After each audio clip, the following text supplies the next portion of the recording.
Specially बनाया गया है with regards to as a think tank of government. अभी जो grant of funds under article 282 है, it is on the recommendations of the ministry of finance only. So ministry of finance is deciding. अब जो crucial खतरनाक word है वो ये है, दैट इज डिस्क्रिशन। वर्ड क्या मैंने यूज किया?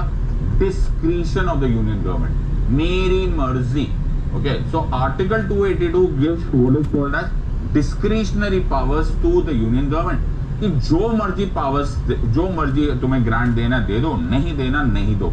इसको बड़ा पॉपुलरली स्पेशल पैकेज बोला जाता है। ओके, और तुम समझ ही सकते हो that union government can absolutely politically support one state and politically not support other state. और उसका सबसे बड़ी मैनिफेस्टेशन ये दिख जाएगी कि grants in aid to one state will be certainly higher than the grants in aid to other state. मेरी बात समझ में आ रही है? तो हो क्या रहा है कि एक स्टेट यूनियन गवर्नमेंट को किसी स्टेट गवर्नमेंट को कंट्रोल करना है, कितना सिंपल है, कितना इजी हो सकता है। कैसे हो सकता है कि भाई आपने ना एक पर्टिकुलर स्टेट को जरूरत से ज्यादा ग्रांट दे दिया और दूसरे को बिल्कुल कम नहीं दिया, तो बोलेंगे सर कोई प्रॉब्लम ही नहीं, आर्टिकल 282 में तो डिस्क्रिशन लिखा हुआ है ना, तो हम जो मर्जी कर सकते हैं, हम किसी को भी दे सकते हैं, बिकॉज यहाँ पे तो कुछ डिफाइंड है ही नहीं। लेकिन हम देते किस बेसिस पे? आमतौर पे हम ग्राउंड्स क्या बनाते हैं? These are given to help the state financially to fulfil targets.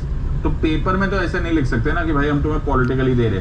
Paper में ऐसा लिखा जाता है कि यार कोई स्टेट को जरूरत है to meet a particular target, development target, इसलिए हम दे रहे। बट तुम नोटिस करो आर्टिकल 280, 275 एंड 282 यूनियन का बड़ी मैसिव पावर्स होती है टू कंट्रोल। अब है effects of emergency on centre state financial. तो ड्यूरिंग फाइनेंशियल इमरजेंसी क्या कर सकता है? Union can give direction. बहुत इंपॉर्टेंट वर्ड्स है माय फ्रेंड्स, ये पूरा दुनिया बदल देती है। ये छोटे मोटे वर्ड्स नहीं होते। Can, not shall, can give directions to the state to observe such canons of financial propriety as specified in the direction। किसी कॉन्स्टिट्यूशन के आर्टिकल में नहीं लिखा है कि स्टेट गवर्नमेंट ने क्या करना है। Okay, it is given in that direction. भाई फाइनेंशियल इमरजेंसी होगी, थोड़ा बहुत सबको याद ही होगा। आर्टिकल 360 में फाइनेंशियल इमरजेंसी लगाई जा सकती है by a presidential proclamation. Presidential proclamation इस बेसिस पे होती है कि प्रेसिडेंट साहब को लगता है there is a credit threat और क्रेडिट इम्बैलेंस हो गया है, there is a threat to the credit balance of either India और a part of India.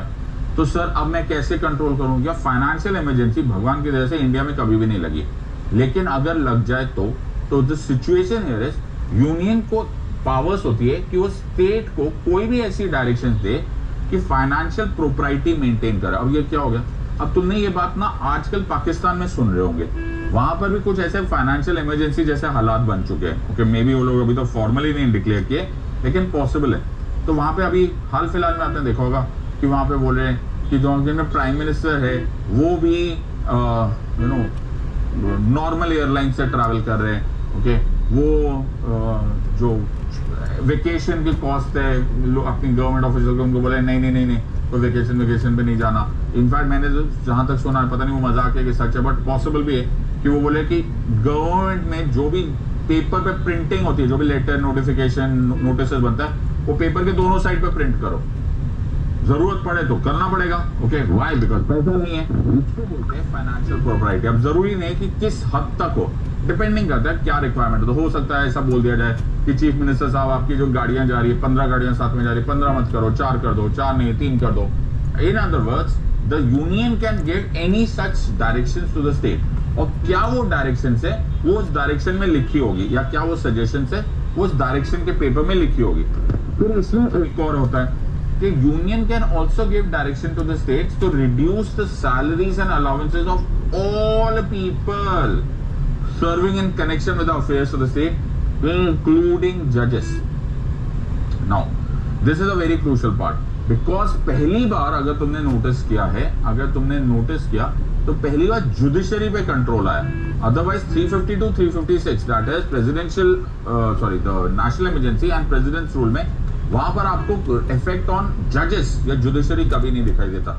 This is a huge thing that पहली बार हम यूनियन को विद डायरेक्शन स्टेट को दे सकते हैं to reduce salaries including that of the जजेस। तो फर्स्ट टाइम डायरेक्टली या इनडायरेक्टली, चाहे माइनर फॉर्म में, but you financial can emergency influence में or केवल affect the judiciary. जजेस। Now, yes right. ये हमारी स्पिरिट ऑफ फेडरलिज्म है। okay? कैसे है फेडरलिज्म सर? सर फेडरलिज्म क्या था, अगर मुझे बाकी सब छोड़ दो, फेडरलिज्म में एक बड़ा इंपॉर्टेंट रोल था, that was division of power.